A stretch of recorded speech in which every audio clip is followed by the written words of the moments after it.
Hi, what's going on, guys? Boy TG, welcome back to another video. So, in this video, we are going to do part three of the 2025 NHL Four Nations Faceoff projected rosters. This time, we are reviewing over Team Sweden. So, part one was Team Canada, part two was Team USA. Now, we're going to do part three, which is Team Sweden. And then the last part, of course, will be Team Finland. So, almost done with this four-part series. So without further ado, let's go ahead and get right into it. As soon as this loads, it takes a long time to load. Anytime now. Okay. All right, so just want to make this little announcement. So this was something I saw on my Instagram page. So they will officially announce the 2025 Four Nations Face-Off rosters on December 4th. So these four-part series that I'm doing, these are just the projected rosters. These aren't the official rosters. These are just projected rosters. So players who we think will be on each team come the 2025 NHL Four Nations Face-Off event. So I just wanted to make that clear. The event they're going to announce it on December the 4th. December 4th is when they'll announce the official roster. So I just wanted to make that clear for everybody. All right, forward lines for Team Sweden. So first line, we got Philip Forsberg, Elias Pettersson, William Nylander. Not a bad first line. Pretty solid, if you ask me. Second line, we got Lucas Raymond, Mika Zibanejad, and Adrian Kempe. Adrian Kempe has been a solid, great player so far for the LA Kings. Hopefully he keeps it up for LA. Mika Zibanejad, a great player for the New York Rangers. Lucas Raymond, a great player for Detroit Red Wings, one of the key players or young players on that Red Wings team. Third line, we got Jesper Bratt, Leo Carlson, and Gustav Nyquist. Of course, we saw the chemistry that Jesper Bratt creates with Jack Hughes on the New Jersey Devils. So I'm pretty sure he'll bring that same momentum for Team Sweden on that third line. Fourth line, Kevin Stenlund, Elias Lindholm, and Joel Eriksson. All right, so we mentioned that the top line features Philip Forsberg, Elias Pettersson, and William Nylander. So it's going to be a high-end skill offensive line right there with Elias Pettersson's vision, and of course his slap shot, because he does have a really great 1T slap shot as well. So that'll be something to look forward to. And also he has a great player. I don't want to sound like stupid, but great player to watch. Great slap shot. Great vision on the ice.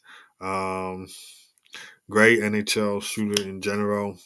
Of course, this will be complemented by Philip Forsberg, shooting another great player to watch on this Team Sweden team. And of course, William Nylander's agility. I do want to mention this. William Nylander is from Canada, Calgary, Alberta, Canada. But I think there's some part of him that is Swedish as well. So that's why he's on this Team Sweden roster. Strengths, offensive creativity, strong puck control, and balanced scoring. Primary scoring line designed to apply pressure and generate scoring chances. So, like I mentioned, Philip Forsberg, Elias Pettersson shooting, they have a great vision and skill in their shot on the ice. So, we'll see this line generate a lot of scoring chances. Second line features Lucas Raymond, Mika Zibanejad, and Adrian Kempe. So, of course, second line shows that speed and power. Zibanejad's playmaking combines well with Lucas Raymond's finesse. We know what he can do on Detroit. And, of course, Adrian Kempe's net front presence. So, like I said, Adrian Kempe's been playing really great so far for LA. Hopefully he keeps it up. And can't wait to see what he brings to Team Sweden if he does end up on the official roster in the 2025 NHL Four Nations Face-Off event. Strengths, excellent transition, quick offensive zone entry, and a solid net front presence right there. Row offensive support line capable of high-speed attacks and secondary scoring. So that's what that line will bring to that first line for Team Sweden, because, of course, the first line is going to generate a lot of scoring chances. Just like that. That second line, not too bad either. Create a little bit of scoring chances as well. Third line, we got Jesper Bratt, Leo Carlson, and Gustav Nyquist. So, of course, balanced playmaking line right here with Leo Carlson's versatility, Jesper Bratt's speed, and, of course, Gustav Nyquist's experience. So, one solid veteran on this team. Strengths for this line: great two-way play, puck protection, and fast breakouts. Role this is a depth line with a focus on generating offensive zone pressure and reliable defensive coverage. In the fourth line is Kevin Stenlund, Elias Lindholm, and Joe Eriksson X. So this is a defensive-minded, high-energy line with Elias Lindholm's two-way ability, Joe Eriksson X physicality, and of course, Kevin Stenlund just adding that support right there to the fourth line. The strengths for this: great defensive zone coverage, great penalty kill, and a lot of physical play for that fourth line. This is a shutdown line, which will hopefully be able to compete well with top lines on other teams like Team USA, Team Canada, and Team Finland, and controlling the pace in the games. All right, defensive pairs. We got Victor Hedman and Eric Carlson. That is a top veteran defensive pair right there. And of course, I decided to put Victor Hedman as team captain because why not? But learn some of that captaincy. I know that's not a word from Steven Stamkos when they were playing together on the Tampa Bay Lightning. Two-time Stanley Cup champion as well for Victor Hedman, plus a Conn Smythe Trophy winner. He won a Conn Smythe Trophy in 2020 Stanley Cup playoffs when it was in the bubble. He knows what it's like to be a leader on and off the ice, so I feel like he deserves to be captain. Great veteran on this team as well. Second pair, we got Hampus Lindholm and Rasmus Dahlin. Of course, Dahlin is the captain of the Buffalo Sabres. But that's not a bad defensive pair right there. I actually like that defensive pair between Hampus Lindholm and Rasmus Dahlin. And then the third pair, we got Matthias Ekholm and Rasmus Anderson right there. First defensive pair features Victor Hedman and Eric Carlson. So, like I said, veteran defensive pair. Hedman's strong defensive game. Of course, he is a big body to watch out for out on the ice. He can lay the hit. He can lay the boom. Great slap shot. I feel like that's one of the things that he's known for. And he can just take it to you just like that. Great play to watch for the Tampa Bay Lightning. Going to be an even better play to watch for Team Sweden. So Hedman's strong defensive game with Eric Carlson's offensive play. Of course, Eric Carlson, before he went to the San Jose Sharks and the Pittsburgh Penguins, used to be team captain of the Ottawa Senators. So again, just showing you what a leader he is in that locker room. So I feel like that defensive pair alone will help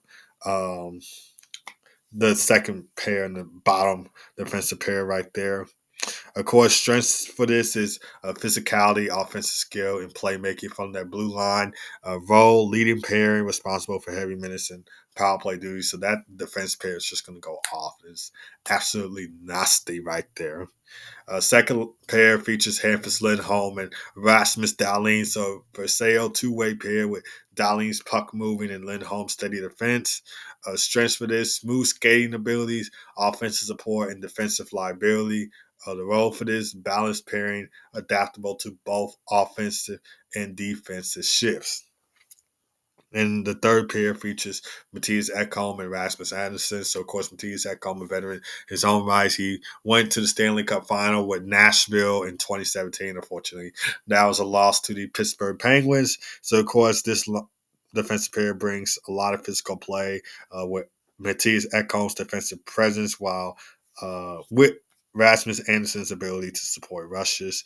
Strengths for this: strong positioning and physicality, a lot of physicality on this pair, and penalty kill support. The role for this is depth pairing, useful for penalty kills and against physical opponents.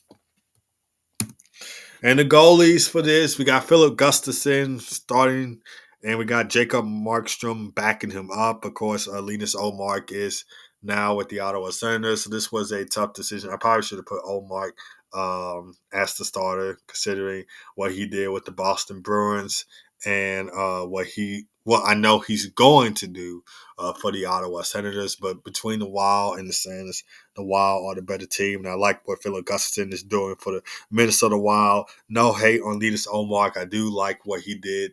I did like what he did when he was on the Boston Bruins playing with Jeremy Swayman, of course. Both of them won the Williams Jennings Trophy together, and they had an unbelievable season in the 2022-2023 season. Had an unbelievable season last year, despite the Bruins falling up short to the Florida Panthers in the 2024 Stanley Cup playoffs. And I know he's going to have a great, solid year at Ottawa. So no hate to him, but I feel like Phil Augustin should be the starter. Of course, Jacob Markstrom, the backup goalie. So I'm sorry if you're a Sens fan. Like I said, no hate to Linus Olmark. I do like his game, but I feel like he should be that emergency backup goalie. All right, goalie notes for Team Sweden. So, of course, like I mentioned in Team USA and Team Canada's video, I am posting the goalie stats from the 2023-24 season because, of course, this year's stats are subject to change. So Phil Augustin's stats with the Minnesota Wild from 2023-2024 season. He's 20-18-4 with a 3.06 goals against average and a .899 save percentage. Strengths, poison net, strong glove hand, and he's effective against high pressure shots. Of course, he is going to be the starting goalie, so he's going to be playing most of these games, and hopefully he be consistent for Team Sweden. Backing him up is Jacob Markstrom. Of course, this is his stats from when he was with the Calgary Flames before he came over to the New Jersey Devils. So this was his stats with the Flames from last season, 23-23-2, with a 2.78 goals against average and a .905 save percentage. So, of course, he has great quick reflexes and great rebound control, so he can be experienced in high stake games. So a solid backup goalie, possibly could be the starting goalie in some of these games if needed, but we'll just have to see. And of course, here's Linus Olmark's stats with the Boston Bruins before he was traded to the Ottawa Senators for Jonas Korpisalo. So last season with Boston, he was 22-10-7 with a 2.57 goals against average and a .915 save percentage. Of course, he was 0-1 during the playoffs last season with a 3.90 goals against average and a .886 save percentage. But Ottawa, a solid team. I really do like their team. I really do like the addition that they got, like Linus Olmark, Michael Maddeo, Dave Perron, solid team to watch. No hate to them, but Linus Olmark should be the emergency backup goalie, just in case if one of the goalies gets injured, Olmark can step in and handle some of the dirty work. You guys know what I'm saying. All right, guys, and that is the end of this video. So, of course, as always, leave a comment down below. Make sure you like, share, and subscribe to the TG Hockey channel, roll to 500 subscribers. Also, make sure to follow the Hockey Talk with TG podcast on all, and I repeat, all of your podcast streaming platforms. So, of course, on Spotify, YouTube, Apple Podcasts, iHeartRadio, Amazon Music, and more. Comes on every Monday, Wednesday, and Friday, 11:30 to noon Central Time, 12:30 to 1 o'clock p.m. Eastern Time, and of course, 9:30 a.m. to 10 o'clock a.m. Pacific Time. And of course, stay tuned for part 4 of the 2025 NHL Faceoffs. NHL Nations Faceoff preview video. Of course, the last part of this will be Team Finland. All right, guys, and I believe that's all I got to say. Since this thing exits out of here, it takes a long time. I'm trying to exit out of here, guys. Okay, there we go. All right, I believe that's all I got to say, and I will see you guys next time.